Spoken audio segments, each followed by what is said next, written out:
नमस्कार दोस्तों, हमारे YouTube चैनल में आपका स्वागत है। इस वीडियो में हम करीब 20 कंपनियों के बारे में बात करेंगे। इन कंपनियों में खबरें देखने को मिल रही हैं।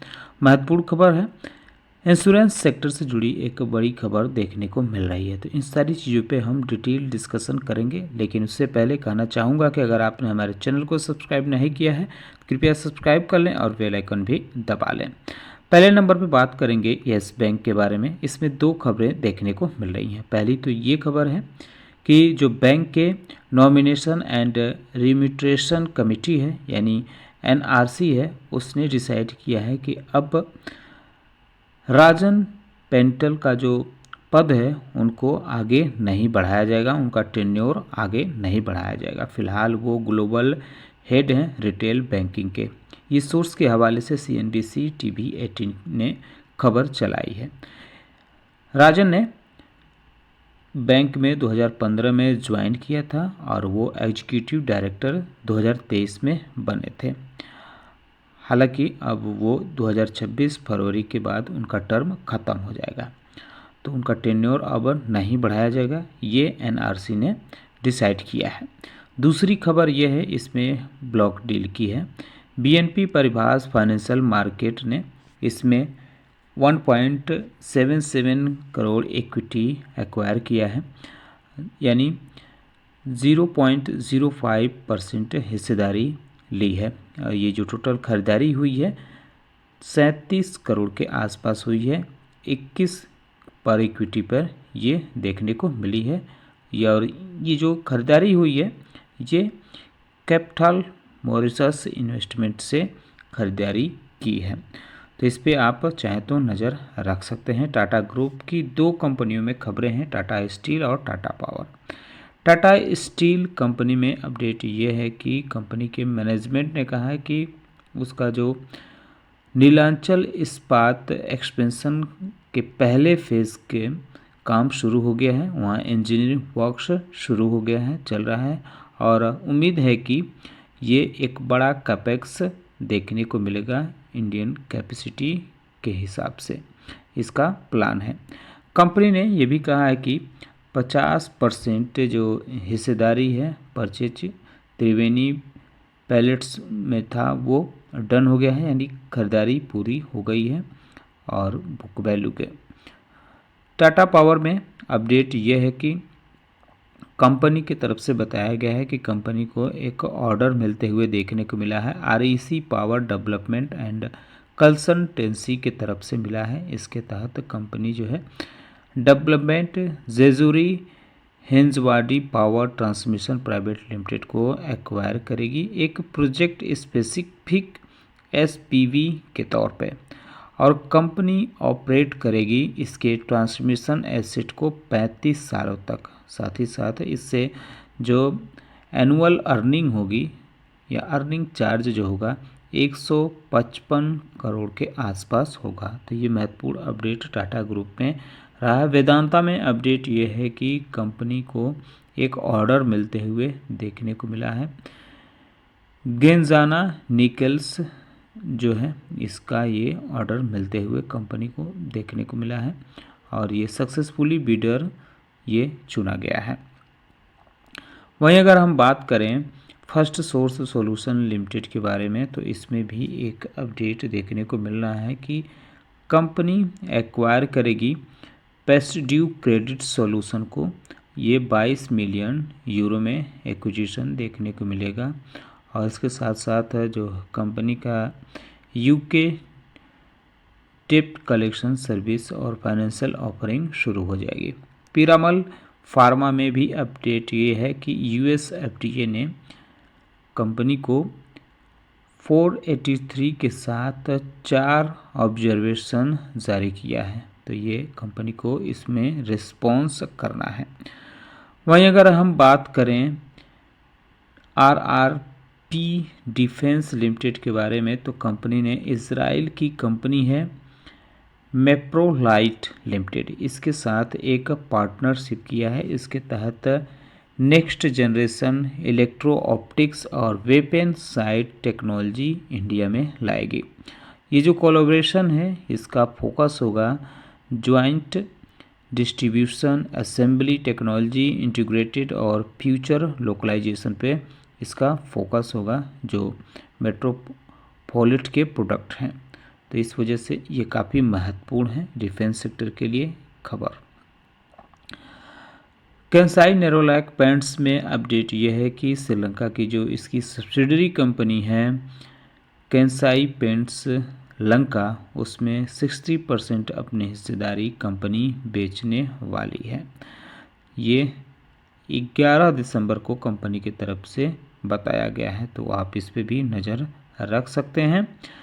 इसके अलावा रामा स्टील ट्यूब्स में भी अपडेट ये है कि कंपनी ने और RST इंटरनेशनल ट्रेडिंग FZE ने 100% हिस्सेदारी एक्वायर किया है UAE बेस्ड ऑटोमैच ग्रुप के। और ये AED जो है ये 296 मिलियन वहाँ की करेंसी के हिसाब से ये खरीदारी हुई है। इसके अलावा एक्स्ट्रा माइक्रोवेव प्रोडक्ट्स में भी एक अपडेट देखने को मिल रहा है। अपडेट ये है कि कंपनी की तरफ से बताया गया है कि उसको एक बड़ा ऑर्डर मिला हुआ है, 171 करोड़ का ऑर्डर मिला है IMD की तरफ से। इन्फोसिस में अपडेट ये है कि इसका बाईबैक कंप्लीट कर लिया गया है। 10 करोड़ इक्विटी कंपनी ने ये टेंडर ऑफर रूट के जरिए बाईबैक किया है। अगर हम बात करें साइंट और होंसा कंज्यूमर की, तो इसमें भी एक्विजिशन की खबर देखने को मिली है। साइंट की पहले बात कर लेते हैं।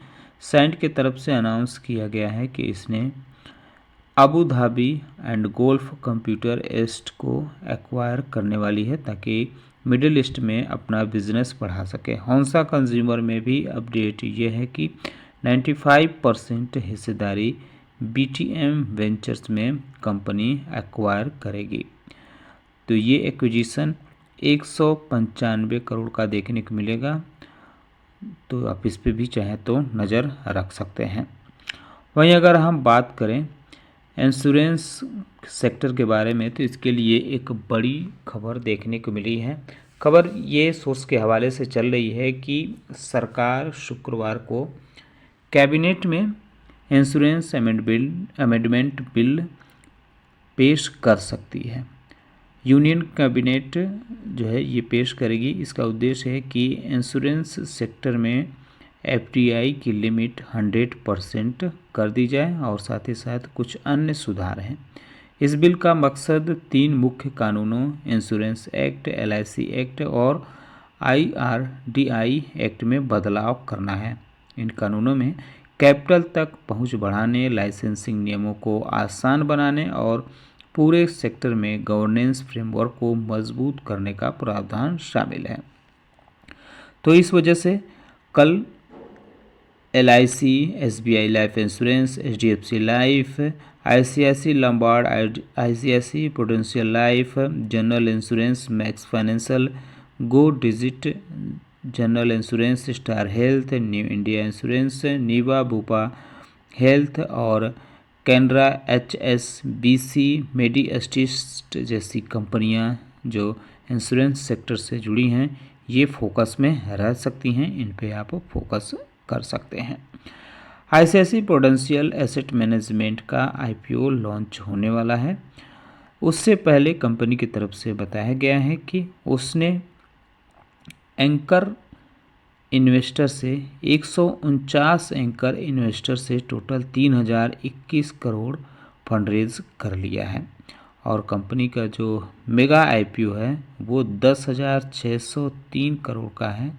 वैल्यूएशन इसकी 1 लाख करोड़ के आसपास रखी है और ये IPO इसकी कल यानी आज शुरू होने वाली है, तो आप इस पे भी नज़र रख सकते हैं।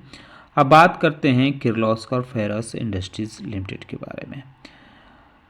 कंपनी का कहना है कि हेरियोर प्लांट में जो कंपनी का ऑपरेशन है वो सस्पेंडेड है, यानी फ़िलहाल रोक दिया गया है एडिशनल टाइम रिक्वायरमेंट मेंटेनेंस के लिए। तो ये आप चाहें तो इस पे भी नज़र रख सकते हैं, कंपनी फोकस में रख सकती है। वहीं अगर हम बात करें TRF लिमिटेड के बारे में, तो आनंद चंद जो चीफ फाइनेंशियल ऑफिसर थे और की मैनेजरियल पर्सनल थे, उन्होंने अपने पद से इस्तीफ़ा दे दिया है। 11 दिसंबर से इन्होंने इस्तीफ़ा दिया है और वहाँ से 11 दिसंबर से ही यह लागू होगा। उधर बोर्ड ऑफ डायरेक्टर ने अनिमेश उपाध्याय को चीफ फाइनेंशियल ऑफिसर और KMP यानी की मैनेजरियल पर्सनल अपॉइंट कर दिया है, जो 12 दिसंबर से इफ़ेक्टिव होगा। तो इस पे भी आप चाहें तो नज़र रख सकते हैं। अब बात करते हैं सुजलॉन एनर्जी के बारे में। तो इसमें भी एक अपडेट देखने को मिली है। सुजलॉन एनर्जी में अपडेट ये है कि गुरुवार को कंपनी मार्केट बंद होने के बाद कंपनी की तरफ से बताया गया है कि एक मामले में टैक्स पेनल्टी को लेकर बड़ी राहत मिलते हुए देखने को मिली है कंपनी को। उसने बताया है कि 21 करोड़ 92 लाख की पेनल्टी को पूरी तरह से ख़त्म कर दिया गया है। CES स्टेट मुंबई की तरफ से ये राहत दी गई है। तो सुजलॉन एनर्जी भी कल फोकस में रह सकती है। अब बात करते हैं ब्लॉक डील की खबरें देखने को मिली है कुछ कंपनियों में। तो यूफ्लेक्स में आप नज़र रख सकते हैं, क्योंकि फर्स्ट वाटर फंड जो फर्स्ट वाटर कैपिटल फंड का एक पार्ट है, उसने अरुण चुलानी और कुणाल भक्ता जो है इन्होंने खरीदारी करते हुए देखने को मिला है। 5.45% हिस्सेदारी यानी 0.75% हिस्सेदारी खरीदते हुए देखने को मिले हैं यूफ्लेक्स में, यानी 5,45,000 इक्विटी खरीदारी हुई है। तो ये जो खरीदारी हुई है ये काफ़ी महत्वपूर्ण है। वहीं एक और ब्लॉक डील इसमें रही है 477 रुपये पर इक्विटी के हिसाब से। इसके अलावा गैलेंट इस्पात पे भी नज़र रख सकते हैं। गैलेंट इंडस्ट्रीज़ ने इसमें 9,67,000 इक्विटी खरीदी है, 0.4% हिस्सेदारी खरीदी है। और ये जो टोटल खरीदारी हुई है 57 करोड़ रुपये के आसपास पे हुई है और ये 590 पर इक्विटी के हिसाब से खरीदी गई है। K&K वेंचर से ये खरीदारी की गई है। इसके अलावा आप हमारे चैनल पे विज़िट करके ASM लिस्ट पे भी नज़र डाल सकते हैं, क्योंकि आज ASM लिस्ट में कई कंपनियों पर कार्रवाई हुई है, कुछ कंपनियों को राहत भी मिली है, सर्किट लिमिटों की लिस्ट भी आ गई है। तो इस पे हमने डिटेल डिस्कशन किया है। उम्मीद करता हूँ कि आपको हमारा वीडियो पसंद आया होगा। कैसा लगा बताना ना भूलें, साथ ही साथ हमारे चैनल को सब्सक्राइब कर लें, बेल आइकन दबा लें। वीडियो देखने के लिए बहुत बहुत धन्यवाद।